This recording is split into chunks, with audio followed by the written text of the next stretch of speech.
ಮತ್ತೆ ಚೇತನ್ ಸರ್ ನನಗೆ ಕ್ಲಾಸ್ ಮಾಡದೇ ಇದ್ರು ಚೆನ್ನಾಗಿ ನಮ್ಮ ಜೊತೆ ಚೆನ್ನಾಗಿ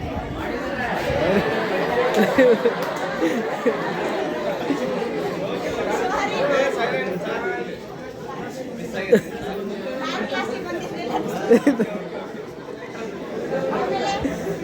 ಮತ್ತೆ ಸುನಿತಮ್ಮ ಹೇಳ್ಬೇಕಂದ್ರೆ ಅಸೈನ್ಮೆಂಟ್ ಅಂದ್ರೆ ಅವರು ಬರೀಲೇಬೇಕಿತ್ತು. ಆಮೇಲೆ ಮಂಜುನಾಥ್ ಸರ್ ಇದು ಫೋರ್ತ್ ಸೆಮ್ ಅಲ್ಲಿ ಕ್ಲಾಸ್ ಮಾಡಿದ್ರು, ಚೆನ್ನಾಗಿ ಮಾಡ್ತಿದ್ರು. ಆಮೇಲೆ ಮತ್ತೆ ಯಾವ್ದೋ ಒಂದು ಲೆಟ್ರಿನ ಕೊಟ್ಟಿಲ್ಲ ಅವರು.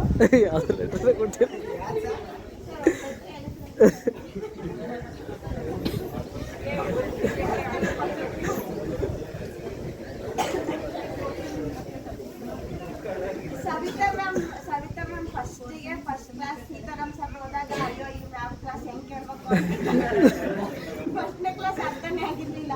ಆಮೇಲೆ ಬರ್ತಾ ಚೆನ್ನಾಗಿ ಕ್ಲಾಸ್ ಮಾಡಿದ್ರು. ನನ್ನ ಫೇವ್ರೆಟ್ ಸರ್ ತಿಪ್ಪೇಸ್ವಾಮಿ ಸರ್ ಬಗ್ಗೆ ಹೇಳ್ಬೇಕಂತಂದ್ರೆ ಎಲ್ಲದರಲ್ಲೂ ನಮ್ಮ ಬೆನ್ನೆಲುಬಾಗಿ ಬಂದು ನಿಂತಿದ್ದಾರೆ. ಆಮೇಲೆ ಮತ್ತೆ ಎಕನಾಮಿಕ್ಸ್ ಇದ್ರಲ್ಲಿ ಬಂದರೆ ಇವರು ಶಶಿ ಸರ್ ಇವತ್ತು ಬಂದಿಲ್ಲ. ಅವರು ಅಷ್ಟೇ, ನಾವು ಸ್ಪೋರ್ಟ್ಸಿಗೆ ಬಂದಾಗ ನನಗೆ ಫುಲ್ ಕ್ಲೋಸ್ ಆಗಿದ್ರು. ಅವರು ಸಹ ಚೆನ್ನಾಗಿ ಸಪೋರ್ಟಿವ್ ಆಗಿ ನಿಂತಿದ್ರು. ಸುರೇಶ್ ಸರ್ ಸಹ ಯಾವ ಎಕನಾಮಿಕ್ಸ್ ಸುರೇಶ್ ಸರ್ ಸಹ ಯಾವುದರಲ್ಲೇ ಆಗಲಿ ಹಿಂಗೆ ಆಗ್ತಿದೆ ಸರ್ ಅಂತಂದ್ರೆ ಅಲ್ಲಿ ಸಲಹೆಯನ್ನು ನಮಗೆ ನೀಡಿದ್ದಾರೆ.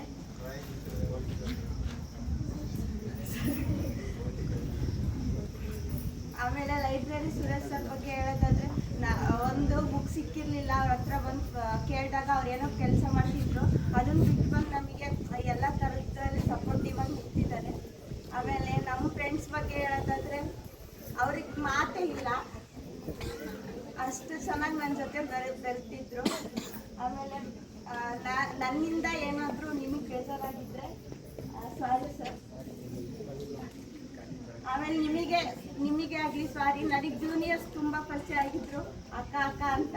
ಅವ್ರನ್ನ ಬಿಟ್ಟು ಹೋಗೋಕ್ಕೆ ತುಂಬ ನೋವಾಗ್ತದೆ.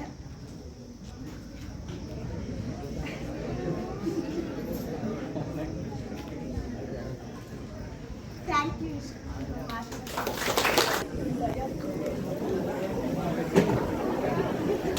ಈ ಕಡೆಗೆ ಹಾಕೊಳ್ಳೋ ಕಾಣೋದಿಲ್ಲ. ಬಾತ್ಲಿಂಗ ಈ ಕಡೆಗೆ ಹಾಕೋ, ಕಾಣೋದಿಲ್ಲ. ಇಲ್ಲಿ ಹಾಕು ಲಾಸ್ಟಿಗೆ. ಹಾಂ,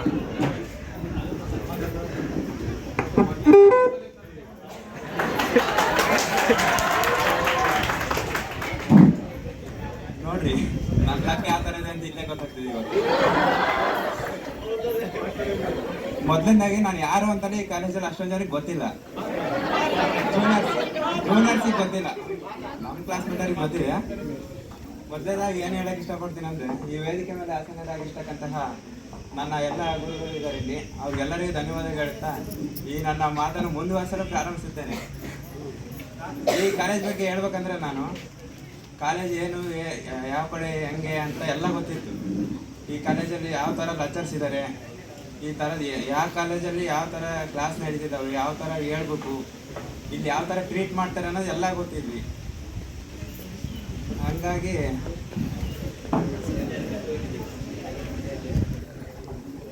ನಮ್ಮ ಎಲ್ಲ ಗುರುಗಳು ಇದ್ದಾರೆ ಇಲ್ಲಿ.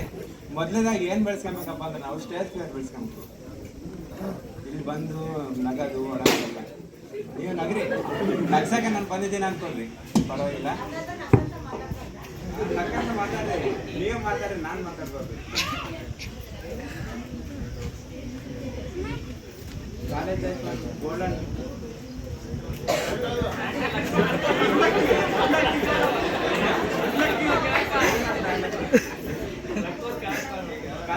ಗೋಲ್ಡನ್ ಲೈಫ್ ಅಂತ ಹೇಳ್ತಾರೆ. ಆ ಗೋಲ್ಡನ್ ಲೈಫ್ನ ನಾವು ಯಾವ ಥರ ಕ್ರಿಯೇಟ್ ಮಾಡ್ಕೊಳ್ತೀವಿ ಅನ್ನೋದ್ರ ಮೇಲೆ ಇರುತ್ತೆ. ಕಾಲೇಜ್ ಲೈಫ್ ಎಂಜಾಯ್ ಮಾಡಬೇಕು, ಎಲ್ಲ ಥರದ್ದು ಮಾತಾಡಬೇಕು, ನೋಡಬೇಕು, ಎಲ್ಲ ಥರದ್ದು ಬೆಳಿಬೇಕು. ನಾವು ಜಾಸ್ತಿ ತರಲೆನೇ ಮಾಡಿದ್ದು. ನಾವು ಸೋಷಿಯಲ್ ಡಿಪಾರ್ಟ್ಮೆಂಟಲ್ಲಂತೂ ತರಲೆ ಮಾಡಿದ್ವಿ, ಚೆನ್ನಾಗಿ ಓದಿದ್ವಿ. ಈಗ ಒಳ್ಳೆ ಸ್ಥಾನಕ್ಕೆ ಹೋಗ್ಬೇಕು.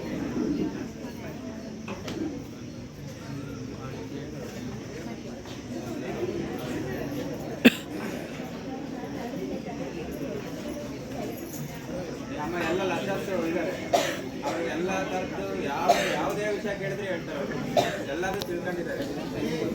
ಹಂಗಾಗಿ ನೀವು ವಿದ್ಯಾರ್ಥಿಗಳು ನಾವೀಗ ಬಿಟ್ಟು ಹೋಗೋ ಸಂದರ್ಭ ಈ ಬೀಳ್ಕೊಡುಗೆ ಸಮಾರಂಭ ಏನಂದ್ರೆ ನಮಗೆ ದುಃಖನೇ ಜಾಸ್ತಿ. ಮೊದಲು ಕರಿಬೇಕಾದ್ರೆ ರೋಜ್ ಕೊಟ್ಟು ಕರೀತಾರೆ, ಇಲ್ಲಿ ಅದೇ ರೋಜ್ನ ಕಸ್ಕೊಂಡ್ ಕೊಟ್ಟು ಕಳಿಸಂಗಾಗುತ್ತೆ. ನಮಗೆ ಎಷ್ಟು ಬೇಜಾರಾಗುತ್ತೆ ಅಂದ್ರೆ ಹೇಳಕ್ಕಾಗೋದಿಲ್ಲ ಅಂತ. ಆದ್ರೆ ಇಲ್ಲಿ ನಾನು ಅಳಕ್ಕೆ ಇಷ್ಟಪಡಲ್ಲ, ಬಂದಿರೋದು ಅಳಕ್ಕಲ್ಲ. ನೀವು ನಗ್ತಾ ಇರಿ. ಮುಂದೆ ಒಳ್ಳೆ ಸ್ಥಾನಕ್ಕೆ ಹೋಗಿ ಎಲ್ಲರೂ ನಮ್ಮ ಗುರುಗಳಿಗೆ ನಾವು ಒಳ್ಳೆ ಸ್ಥಾನದಲ್ಲಿ ಇರೋದೇ ಅವ್ರಿಗಿಷ್ಟ. ನಾವು ಯಾವ ಸ್ಥಾನದಲ್ಲಿ ಇರ್ತೀವಿ ಅನ್ನೋದೇ ಅವ್ರಿಗೆ. ನಾವು ಒಳ್ಳೆ ಸ್ಥಾನಕ್ಕೆ ಹೋಗಿ ಅವ್ರ ಮುಂದೆ ಬಂದು ನಿಂತಾಗ ಅವ್ರ ರಿಯಾಕ್ಷನೇ ಬೇರೆ ಇರುತ್ತೆ. ಅವ್ರ ಹತ್ರ ನಮ್ಮ ತಂದೆ ತಾಯಿಕಿನ್ನ ನಾವು ಖುಷಿ ಪಟ್ಟಕಿನ್ನ ಹೆಚ್ಚಾಗಿ ಖುಷಿ ಪಡ್ತಾರೆ ಅವರು. ಅಷ್ಟೇ ಸಾಕು, ಜಾಸ್ತಿ ಆಯ್ತು ಅನ್ಸುತ್ತೆ. ಹೇಳ್ತಾ ಕುಂತ್ರೆ ಇನ್ನೂ ಭಾಳ ಇದಾವೆ ಹೇಳಕ್ಕೆ, ಆದರೆ ಟೈಮ್ ಇಲ್ಲ. ನನಗೂ ಟೈಮ್ ಇಲ್ಲ. ಮಾತನಾಡಲು ಅವಕಾಶ ಕೊಟ್ಟಂತ ನನ್ನ ಎಲ್ಲ ವಿದ್ಯಾರ್ಥಿಗಳಿಗೂ ನನ್ನ ಎಲ್ಲ ಗುರುಗಳಿಗೂ ಧನ್ಯವಾದಗಳು ಹೇಳುತ್ತಾ ಈ ಮಾತನ್ನು ಮುಕ್ತಾಯ ಮಾಡ್ತೀನಿ. ಎಲ್ಲರಿಗೂ ನಮಸ್ತೆ.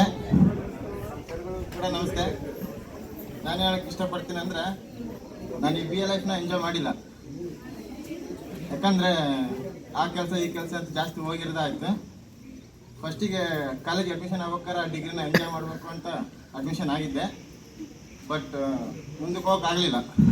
ನನ್ನ ಕೈಲಿ ಎಕ್ಸಾಮ್ ಫೀಸ್ ಕೊಟ್ಟು ಕೂಡ ಆಗಲಿಲ್ಲ. ಫೈನಲ್ ಇಯರ್ ನಾನು ಈ ಸೆಮ್ ಫೀಸೇ ಕಟ್ಟಿಲ್ಲ.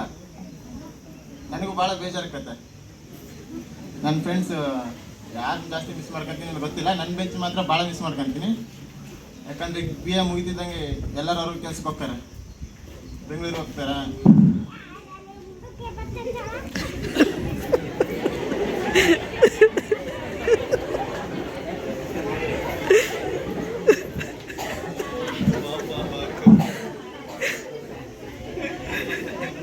ಅಂದರೆ ಅವ್ರವ್ರ ಕೆಲ್ಸಕ್ಕೆ ಅವ್ರವ್ರು ಹೋಗ್ತಾರೆ. ಕೆಲವರು ಬೆಂಗಳೂರಿಗೆ ಹೋಗ್ತಾರೆ, ಕೆಲವರು ಇಲ್ಲೇ ಇರ್ತಾರೆ. ಎಲ್ಲರೂ ಮಿಸ್ ಮಾಡ್ಕೊತೀನಿ ಅಂತ ಹೇಳ್ತೀನಿ. ಅದರಲ್ಲೂ ಸೆಕೆಂಡ್ ಇಯರು ಫಸ್ಟ್ ಇಯರ್ ಎಲ್ಲ ಜಾಸ್ತಿ ಪರಿಚಯ ಇಲ್ಲ. ಸೆಕೆಂಡ್ ಇಯರ್ಗೂ ಕ್ಲೋಸ್, ಟೂರ್ ಹೋದಾಗ ಎಲ್ಲ ಫುಲ್ ಕ್ಲೋಸ್ ಆಗಿದ್ರು ಹುಡುಗರು. ಮತ್ತು ಆವಾಗ ಲೇಡೀಸ್ ಕೂಡ ಕ್ಲೋಸ್ ಆದರು, ನಮ್ಮ BAದ ಹುಡುಗಿರು. ಫಸ್ಟ್ ಇಯರಿಂದನೂ ಯಾರು ಮಕ್ಕ ಮಾತಾಡ್ತಿದ್ದಿಲ್ಲ, ನೋಡಂಗೆ ಸಿಟ್ಟಾಗೋರು.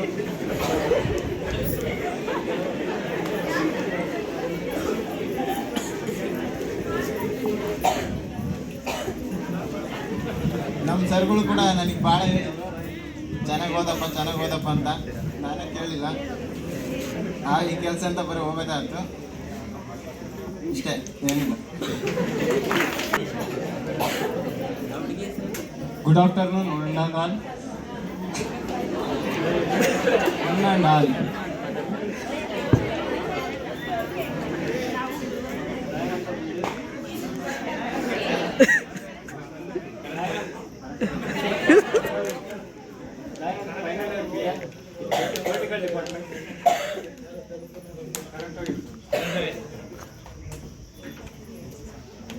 ನಾನು ಈ ಡಿಗ್ರಿ ಕಾಲೇಜ್ಗೆ 3 ವರ್ಷ ಅಷ್ಟು ಇದ್ದೆ. ಈ ಕಾಲೇಜಿಗೆ ಅಡ್ಮಿಷನ್ ಆಗೋ ಉದ್ದೇಶ ಇಲ್ಲ, ಬೇರೆ ಕಾಲೇಜಿಂದ ಲಾಸ್ಟ್ ಮೂಮೆಂಟಾಗಿ ಬಂದಿತ್ತು. ಆದರೆ ನನಗೆ ಯಾರ ಜೊತೆನೂ ಫ್ರೆಂಡ್ಲಾಗಿ ಮಾತಾಡೋದಕ್ಕಾಗಲಿ, ಟೀಚರ್ಸ್ ಜೊತೆ ಆಗಲಿ ಫ್ರೆಂಡ್ ಆಗಿರೋದಕ್ಕಾಗಲಿ, ಇರೋದಕ್ಕಾಗಲಿ ಯಾರ ಇರೋದಕ್ಕೆ ಇಷ್ಟನೂ ಕೊಡ್ತಿದ್ದಿಲ್ಲ. ಗಂಡ ಗಾಳಿನೂ ಹಾಕ್ತಿದ್ದಿಲ್ಲ. ಒಬ್ಬರು ಅದನ್ನೆಲ್ಲ ಕಲಿಸ್ಕೊಟ್ಟಾಗ ನನ್ನ ಫ್ರೆಂಡ್ ಆಗಿರ್ತಕ್ಕಂಥ ಪ್ರಚಾರ ಆಗಿರ್ತಕ್ಕಂಥ ಸುಜಯ್ ಅವ್ರಿಗೆ ಧನ್ಯವಾದಗಳು ಹೇಳೋಕ್ಕೆ ಇಷ್ಟಪಡ್ತೀನಿ. ಅವನಿಂದಲೇ ನಾನು ಎಲ್ಲರ ಬಾಯಲ್ಲೂ ಕೂಡ ನನ್ನ ಹೆಸರು ಬರ್ತಾ ಇರೋದು. ಟೀಚರ್ಸಿಂದ ಆಗಿರ್ಬೋದು, ಸ್ಟೂಡೆಂಟ್ಸಿಂದ ಏನಾದ್ರೂ, ಏನೇ ಕೆಲಸಲ್ಲಾದ್ರೂ, ಏನೇ ಪ್ರೋಗ್ರಾಮ್ ನಡ್ಕೊಟ್ರೂ ದಯಾ ಅಂತ ಹೆಸರು ಕೇಳ್ಬರೋದು ಅವನಿಂದ. ಅವ್ನು ನನಗೆ ಹೇಳ್ತಕ್ಕಂಥ ಮಾತುಗಳಾಗಿರ್ಬೋದು, ನುಡಿಮುತ್ತುಗಳಾಗಿರ್ಬೋದು ಎಲ್ಲನೂ ಅವನಿಂದನೇ ಕಲ್ತಿದ್ದು. ಅವ್ನಿಗೆ ಹೃದಯಪೂರ್ವಕವಾಗಿ ಧನ್ಯವಾದವನ್ನು ಹೇಳ್ತೀನಿ. ಮತ್ತು ನಿಮ್ಮ ಹತ್ರ ಎಷ್ಟೇ ಒಳ್ಳೆತನ ಇದ್ದರೂ, ಟ್ಯಾಲೆಂಟ್ ಇದ್ರೂ, ರೈಟ್ ಪ್ಲೇಸಲ್ಲಿ ರೈಟ್ ಟೈಮಲ್ಲಿ ಅದನ್ನು ಮಾಡದೇ ಇದ್ದರೆ ನಿಮ್ಗೆ ಯಾರು ಸಹ ಗುರ್ತಲ್ಲ ಅನ್ನೋದಕ್ಕೆ ನಾನು ದೊಡ್ಡ ಎಕ್ಸಾಂಪಲ್ ಆಗಿದ್ದೀನಿ. ಅದನ್ನು ನನ್ನ ಟೀಚರ್ಸಿಗೆ ಗೊತ್ತಿರಬೇಕು ಅನಿಸುತ್ತೆ. Hello sir.